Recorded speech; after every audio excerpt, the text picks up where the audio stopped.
you then really think that we created you in vain, and that you should be never brought back unto us again?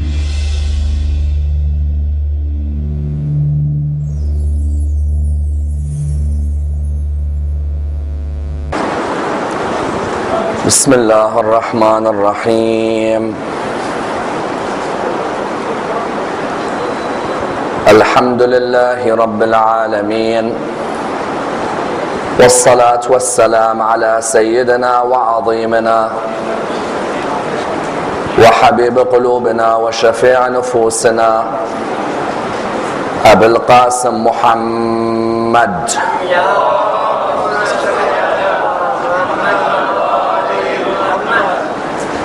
وعلى أهل بيته الطيبين الطاهرين وأصحابه الغر الميامين. الحمد لله الذي جعلنا من المتمسكين بولاية سيدي ومولاي علي بن أبي طالب. اللهم صل على محمد.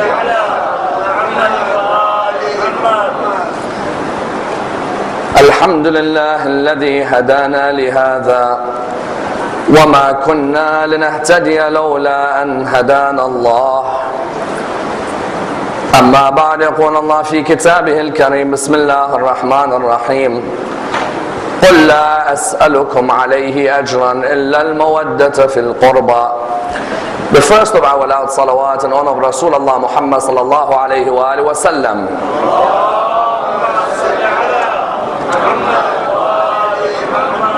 The second in honor of Amir al-Mu'mineen Ali ibn Abi Talib.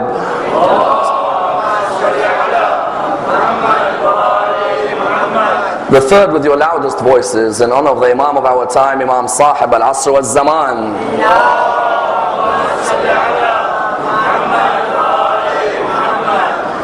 There is a request for the brothers at the back to please come as close to the front as possible to make room for the brothers coming in. Sallu ala Muhammad wa ali Muhammad.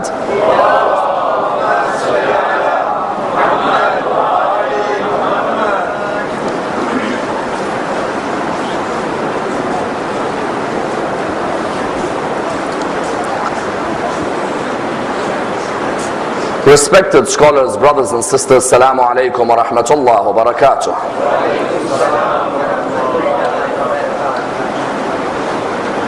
For the next 15 nights, we will be examining the biographies of the members of the household of the Prophet Muhammad sallallahu alayhi wa alihi wa sallam.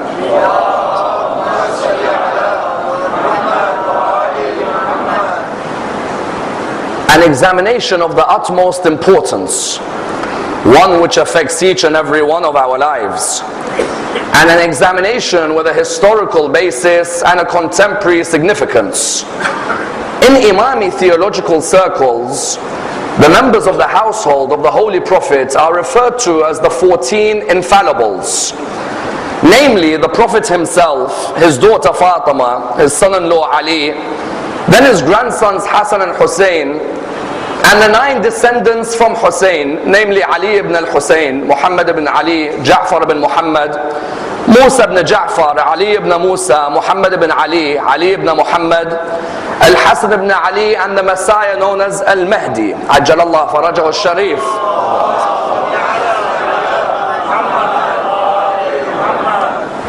The principal aim of this examination is threefold. The first reason we're going to dissect the biographies of each member of the household of the Prophet is to apply their lessons into our life. Because when we dissect the lives of these personalities, we ask ourselves, what of their life over 1,000 years ago affects our life today in 2011? When I examine these great personalities, I ask myself which of their standpoint, which of their ethics, which of their principles can relate to my standpoints, my ethics and my principles today. which situations did they face in their life which I may be facing in my life? As in, when we come to dissect the life of every one of these leaders, it shouldn't just be a theoretical discussion about when they were born, or how many children they had, or who they were married to. That part of knowledge is important. What it should really be is a practical discussion which examines the way their life affects our life. Which circumstances did they fall in, which we may fall in as well? And that's why, what do you find? You find that the first of the important points in dissecting the biographies of these 14 is that we want their lives to relate to us. Because many times people always say that when people discuss the biography of the 14, we don't relate history to our life today. We hear all these great stories, but we don't see a relationship with what we face today. The irony is, every one of those 14 at one point or another in their life faced a situation which we will face in our life. Either they had situations or circumstances with their family, or with their friends, or with their enemies, or with people of the same faith, or with people of different religions. We find that each of them faced circumstances, and we need to dissect how they reacted to those circumstances. At the end of the day, when we take them as role models in our life, it's not simply role models because they are from the line of the Prophet. There were many from the line of the Prophet.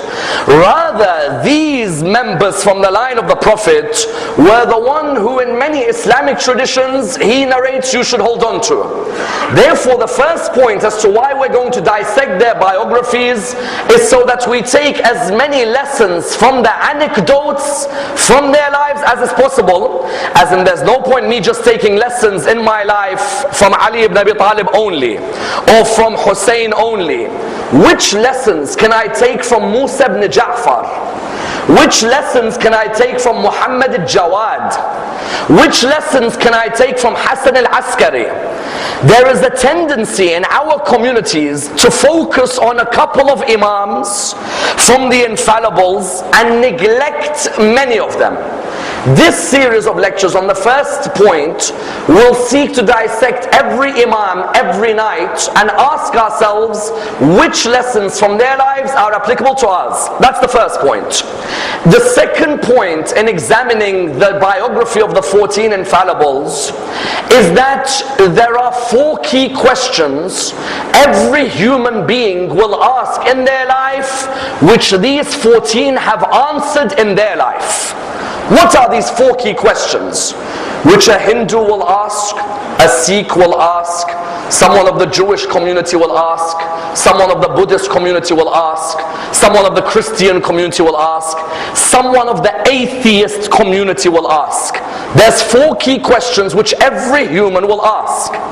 The first of them is a metaphysical question. The second is a cosmological question. The third is a psychological question, and the fourth is an ethical question. There is not a single human being who does not go through a moment in their life without asking these 4 questions. And there is not a single moment in the lives of those 14 where they have not answered each of them. What are the 4 questions? The metaphysical question: is there an unseen force who is the cause of the effect that we are today? Is there a God, or is it Mother Nature? That's a metaphysical question. It goes above the physical towards the unseen. Then there's a cosmological question. How did this universe begin? Many people ask that question. Then there is a what? A psychological question. What is my role in this world? Then there is an ethical question. How do I behave with other human beings, whether the human is from my religion or from another religion? Those 4 questions are the 4 most important questions in the psyche of any human. No human being will go through their life without asking these 4. The second reason we're going to diagnose and dissect and analyze the biography of the 14 infallibles is to look at what their answers were to these questions. What did Ali say about the metaphysical? What did Ja'far al-Sadiq say about the ethical? What did Ali ibn Musa say about the psychological? What did Hassan ibn Ali say about the cosmological? The second reason is that we want to see how their holistic approach to the world provides answers for mankind in the 21st century, be mankind a Muslim or not. The third reason we're going to dissect the life of the 14 infallibles in this series is because we as Muslims have committed injustice to these 14. How? We have cocooned them for ourselves and we don't share them with other religions. How many of us have explained Ali ibn Musa al-Rada's golden medical dissertation to the Sikh community? How many of us have discussed the maxims of Ali ibn Abi Talib with a Buddhist? How many of us have dissected the bravery of Hussein outside of Karbala and then discussed it with a member of the Jewish community? You notice these 14 were not meant for Muslims. Rather, they were the property of every human being. We made them the property of Islam only, and we committed an injustice. As in, how many of us can sincerely say that we've discussed our imams with our non-Muslim brethren? Some will say, okay, I discussed Imam al-Hussein one day with one of my non-Muslim friends. I asked him, how about Ja'far al-Sadiq? Did you discuss him? Or did you discuss Muhammad al-Jawad's knowledge with your non-Muslim friends? When these 14 were chosen as guidance, they were chosen as guidance for mankind, not for Islam. Islam came as a religion to allow for the evolution of the growth of mankind. The role of the 14 was what? Their role was to allow for the growth and the evolution of the human being, but any human being, not just the Muslim being. Notice Gandhi. Does anyone ever say Gandhi the Hindu, or do they say Gandhi the humanitarian? When they look at Luther King, do they say Luther King the Christian or Luther King the humanitarian? What we need to do at the end of this series is take the Imams of Al-Muhammad and the leaders, the infallibles, out of the cocoon of Islam and allow the whole world to learn from their lives, from their principles and from their ethics. Generosity, is it an Islamic principle or a human principle? Patience, is it an Islamic principle or a human principle? Forbearance, is it an Islamic principle or a human principle? All of the traits from these Imams are human principles. Any human being can relate to a patient human being. You don't need to belong to Islam to say patience is a virtue. The third reason we'll dissect their biographies is to allow them to be seen as human role models. That's why tonight, as an introductory lecture, tonight I'd like to focus on one area before I begin tomorrow with the Holy Prophet's biography.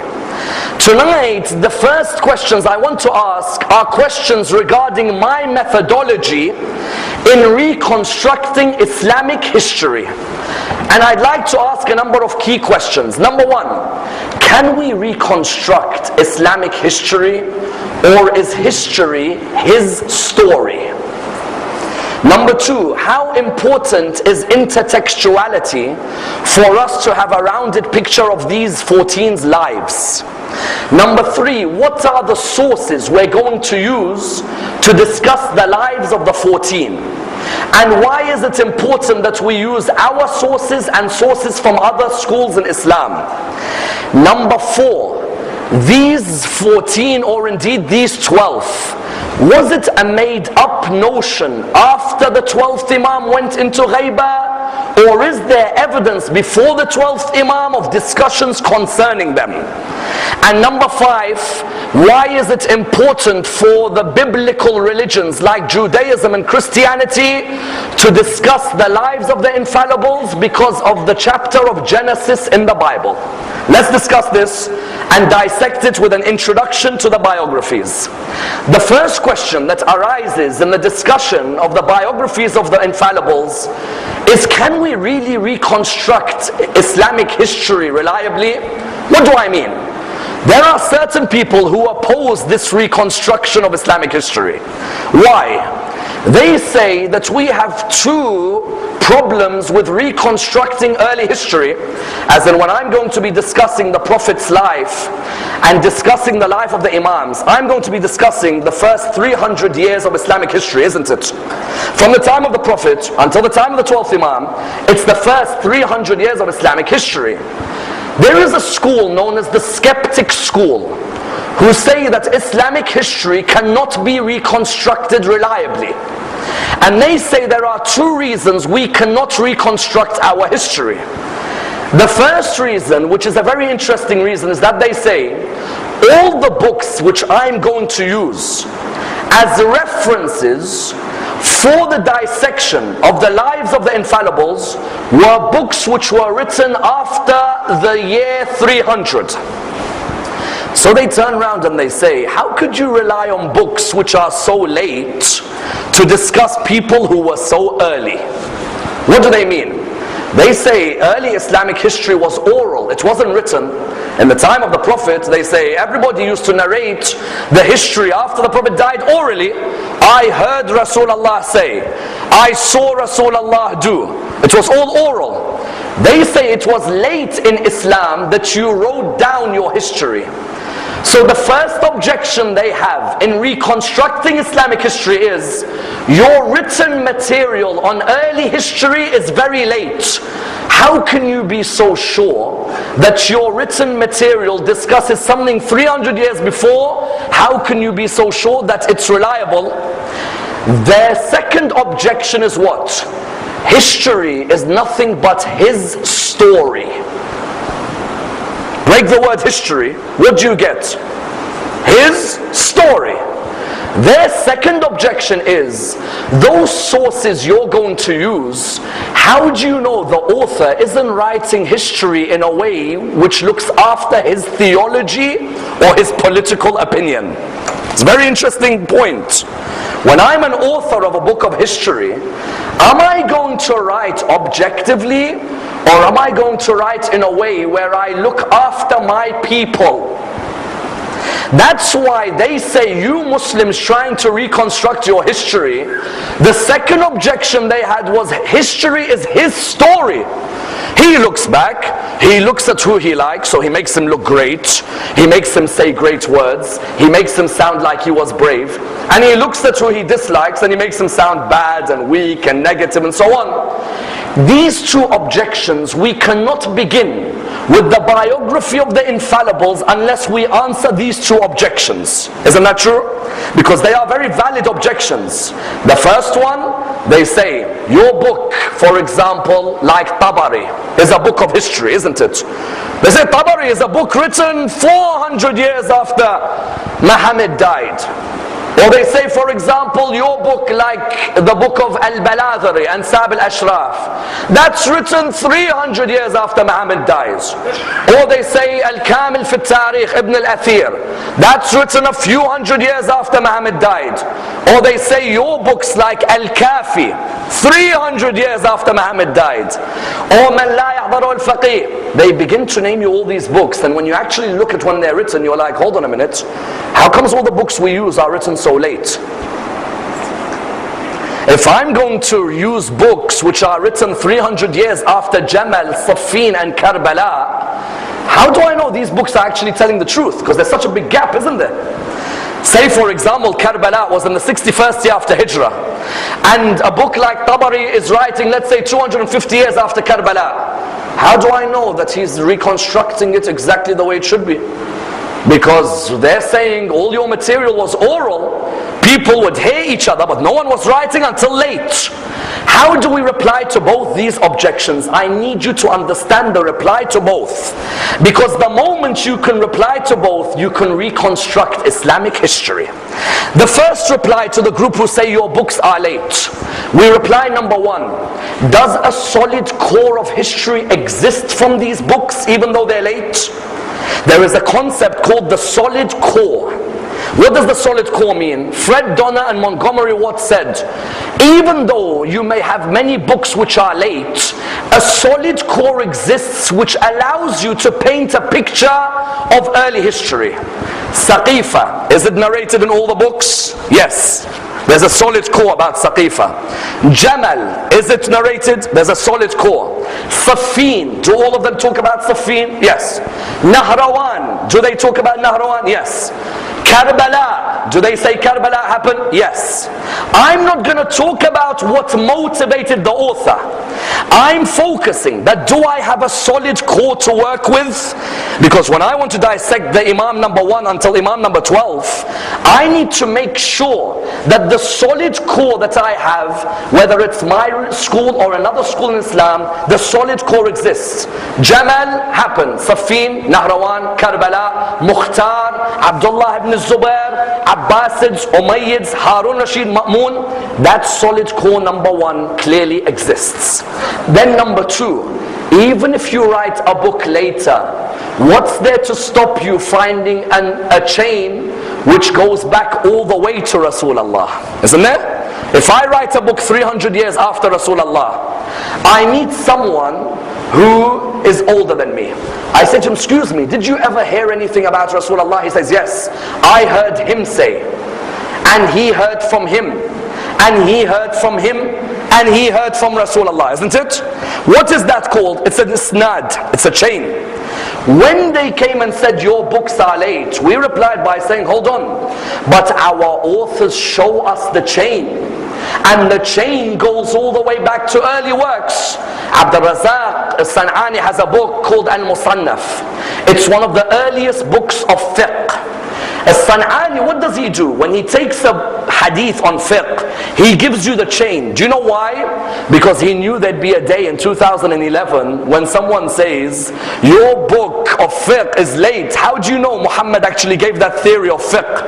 San'ani, what did he do? He said, okay, let me tell you how I got this hadith. I got it from Ibn Juraj, who got it from Ata, who got it from Umar ibn al-Khattab, who got it from Rasulullah. What is he given? He's given me a chain. Or in another hadith he says, this is from Ibn Ishaq, who got it from Az-Zuhri, who got it from Ibn Zubair, who got it from Zubair, from Rasulullah. Just because a book is written late does not mean you don't have a chain that goes back all that way. That's number 2. Number 3, even if my early history was oral, just because there is a lot of oral transmission, does that mean there was no one writing at home?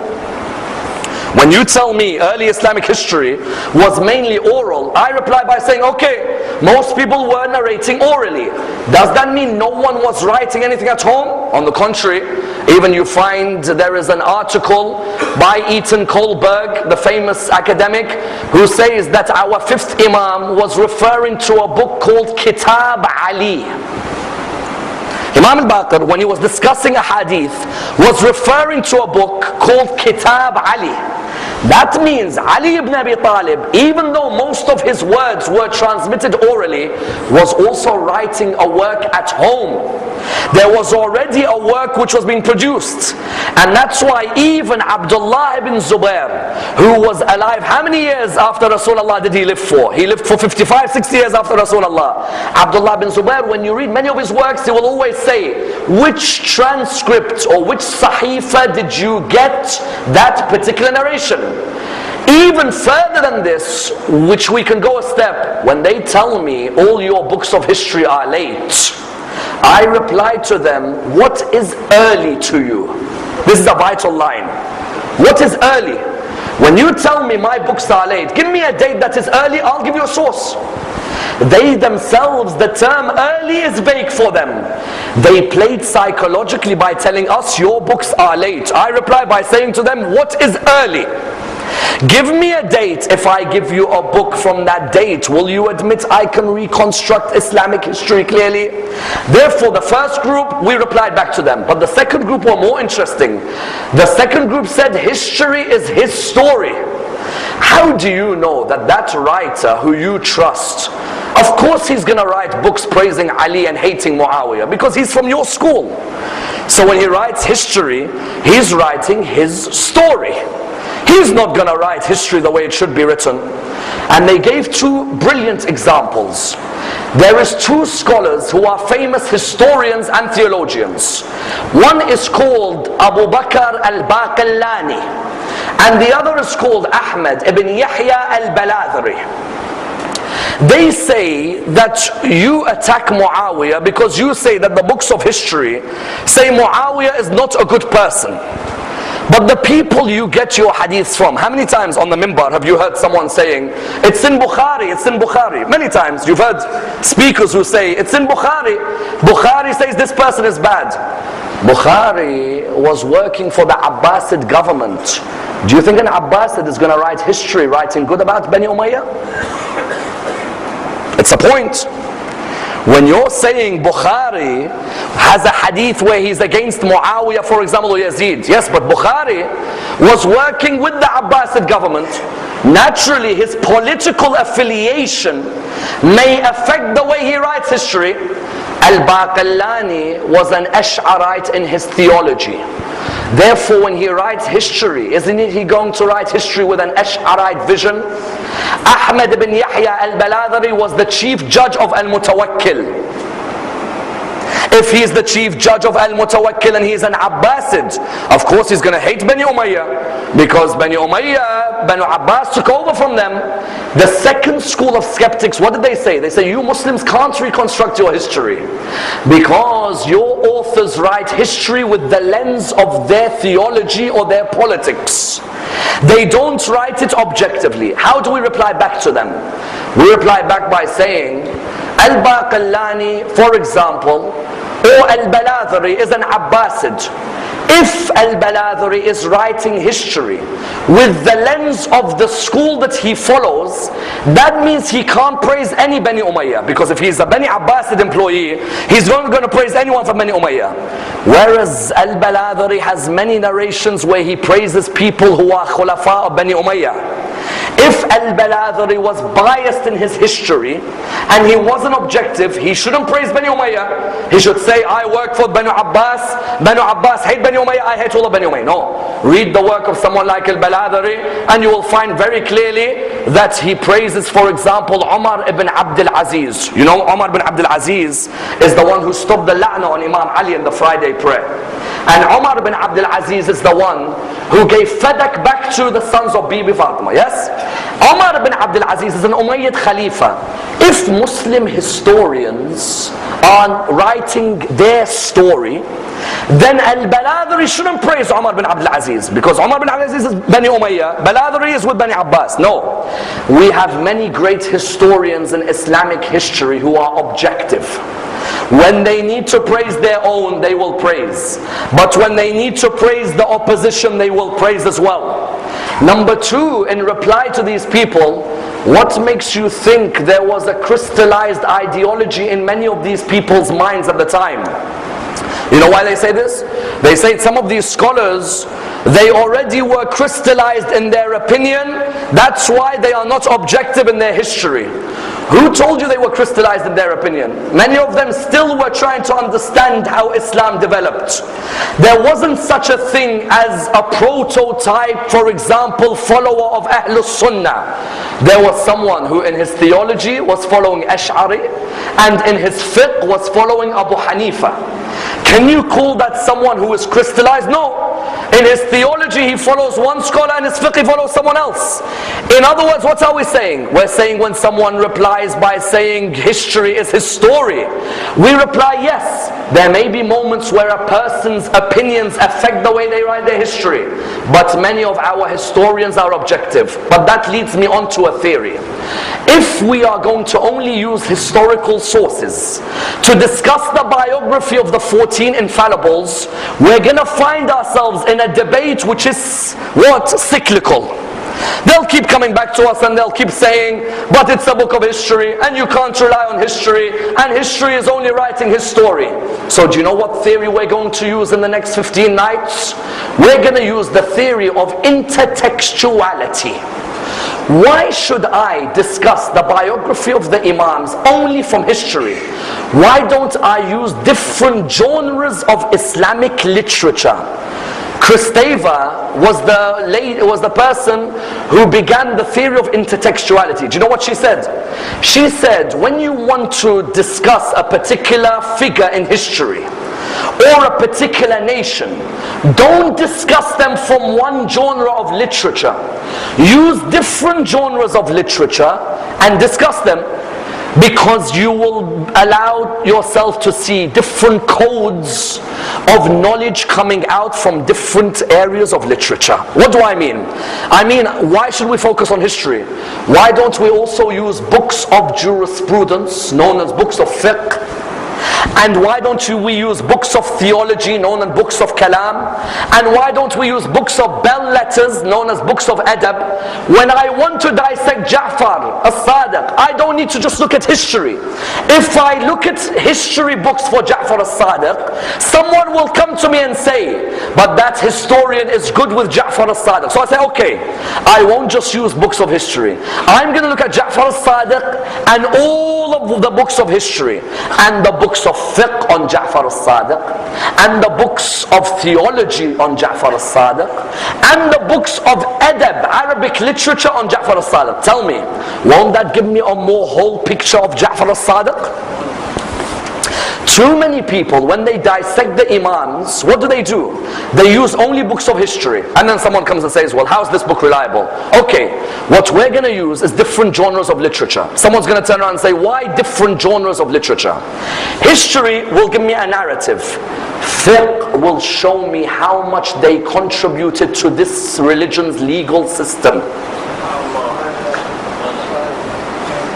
If I take a book of early jurisprudence, I will show how Muhammad al-Baqir is in a different league to anyone around him.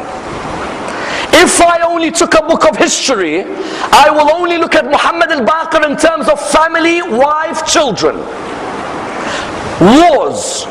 If I use a book of fiqh, I can show you Muhammad al-Baqir's legal knowledge of salah and sawm and zakat and hajj and khums and so on.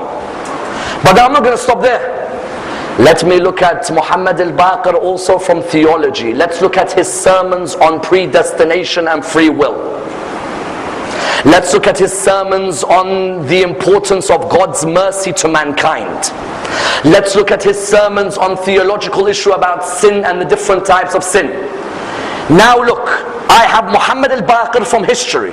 I have Muhammad al-Baqir from fiqh. I have Muhammad al-Baqir from theology. I don't stop there. I'm also going to look at Muhammad al-Baqir from Arabic literature. Let's look at the eloquence of Amir al-Mu'mineen from Arabic literature as well. The khutbah of Imam Ali, where he doesn't use the letter alif once. Or the khutbah of Imam Ali, where he was asked, can you give a whole khutbah without using a letter of the Arabic alphabet which has a dot? He gave a whole khutbah without any of the letters with dots. If I use a book of history, Ali ibn Abi Talib will be narrow to a historical figure. Let me show Ali from history, Ali from fiqh, Ali from theology, Ali from Arabic literature. Now you will see why they are on a different level to those who surrounded them. So someone asks, so what are the sources you're going to use? These are the sources I'm going to use over the next 15 nights. I'm mentioning them so that you may go and do further reading on these sources and allow for a more grand picture of these 14 infallibles. From history, I'm going to use the works of Baladhari, Tabari, Ibn al-Athir, Yaqubi, Mas'udi. These are going to be my historians. In theology, I'm going to use the works of Shaykh al-Mufid, Sharif al-Murtada, al-Tawhidi, Qadi Abd al-Jabbar, Qadi Nu'man. These are the people for me for theology. In fiqh, I'm going to use the works Al-Fiqh Al-Akbar of Abu Hanifa, Kitab Al-Umm of Imam Al-Shafi'i, Malik's Muwatta, the work of later jurisprudence like Jassas, for example, and even taking snippets from the works of Bukhari and Muslim and Nasa'i and so on. In Arabic literature, we're going to use Jahid and we're going to use Tawhidi. Now we look, we've got 4 genres of literature to examine 14 human beings. 4 genres of literature. Are these the only sources I'm going to use? No, I'm going to add you more sources. We're going to use, for example, Abu al-Faraj al-Asfahani's, for example, we're going to use Maqatil al-Talibiyin, Kitab al-Aghani is going to be used as well. We're going to use the works of later historians and academic specialists like Aqad, Tustari, Lawasani, Amin. Even, for example, the works of someone like Ibn Amda and Ibn Anba. You will use all of these works. And what are we going to do? Not just focus on historical works. Use the theory of intertextuality. Let's see how these texts, when they mix with each other, provide you with the holistic figure that is a member of the household of the Prophet. But then a question arises from the beginning. The question is an interesting one. Name me a hadith. You want to discuss these 14, or you want to discuss these 12. Someone comes and says, name me or give me the reference of one narration which mentions the Prophet talking about these 12, but before your Mahdi went to occultation. Why? Because there's a theory which is being spread now that the idea of the infallibles is an idea which was concocted after the Mahdi. Now they have a point in which area? They have a point that it's not easy to find a narration where the Prophet says, these are the 12 Imams after me by name. Someone will say, Sayyid Ammar, it's in Al-Kafi. Yes, but Al-Kafi is written after the Ghaibah. Someone says it's in Man La Yahdaruhu Al-Faqih. It's after the Ghaibah. Someone says, for example, Wasa'il Al-Shia, after the Ghaibah. Bihar Al-Anwar, after the Ghaibah. Yanabi' Al-Mawadda, after the Ghaibah. The theory is therefore that they say that your idea of 12 Imams after the Prophet, you want to discuss them, you don't even have an early narration about the Prophet mentioning them.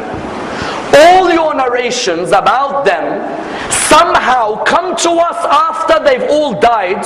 Why shouldn't we suspect that someone came later and formed a theory where he picked out 12 and he said that the Prophet said follow these 12?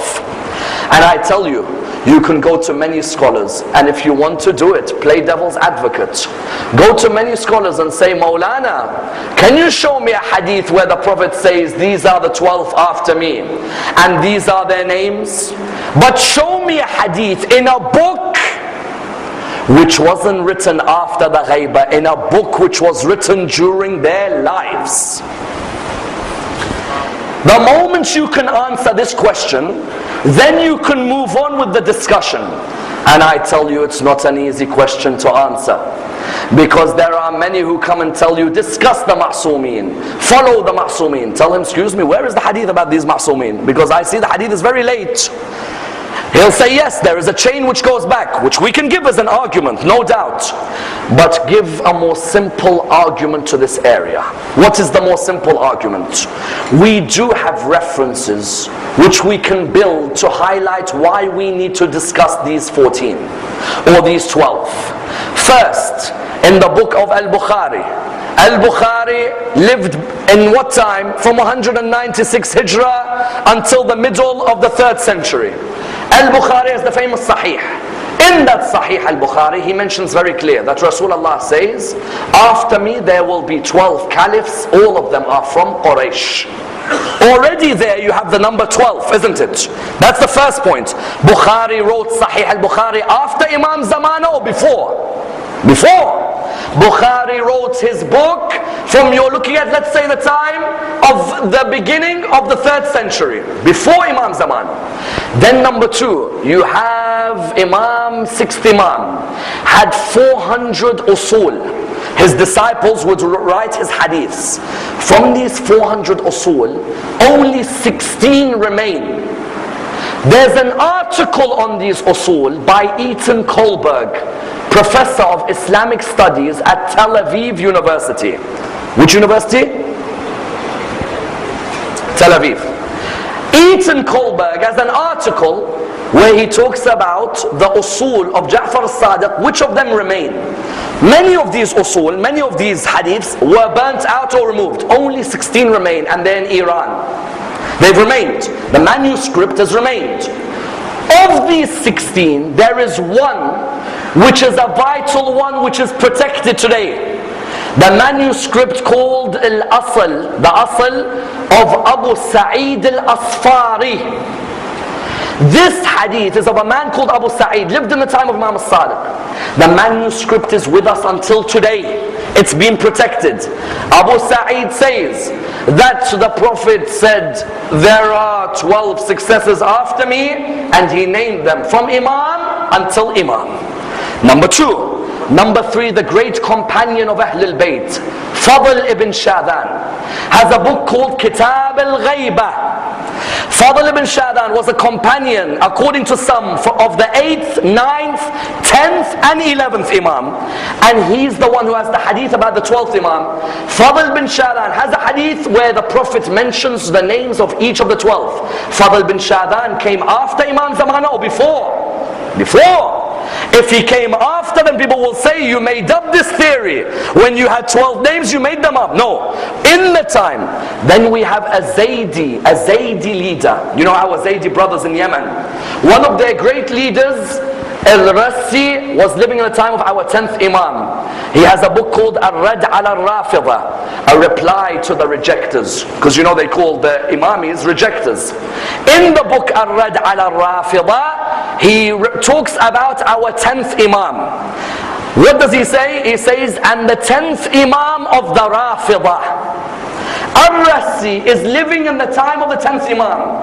He doesn't say Ali al-Hadi. He says no, the 10th Imam of the Rafida, proving that the idea of Imams was not an idea made after Imam Zaman. Was an idea which was already in the time. It's not an easy concept to understand. It may even be a needed concept which you need to go over again after this. But understand that these documents are vital to show in the time of the Imams there was already a discussion about the 12th. And that's why, as a conclusion, is it only us as Muslims who need to dissect, like we're going to from tomorrow, begin the biography of the Prophet, then Imam Ali, then Imam every night? Is it only us? No.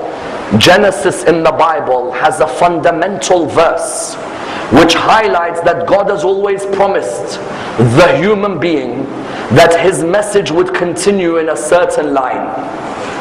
Genesis chapter 17, verse 18 to 20.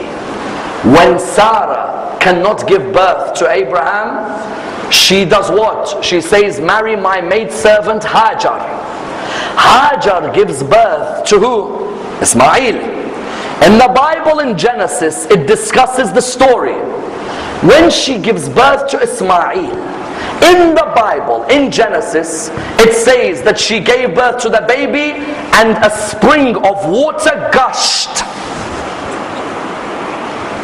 After that it says, God says to Abraham, I will bless the generations of Ismail and make them blessed and make them fruitful and make them a large nation and allow them to have 12 princes from his line. In other words, when we're going to dissect this series on the biography of the Ma'soomeen, or the biography of the Infallibles, understand the dissection is not just an Islamic or an Imami dissection. It's a dissection which is the responsibility of every one of you to spread to your non-Muslim brethren that God did promise that there will be 12 princes with a large nation from the line of Nabi Ismail. Inshallah, tomorrow we will begin with the biography of the Holy Prophet. Let's pray to Allah subhanahu wa ta'ala to raise us with Muhammad and Al Muhammad and allow us to be amongst the companions of Imam Sahib al-Asr wal-Zaman. Raise us with the Imam of our time and allow us to receive his intercession in this world and the hereafter. We pray to Allah subhanahu wa ta'ala with the Surah Al-Fatiha, but before it the loudest of your salawat.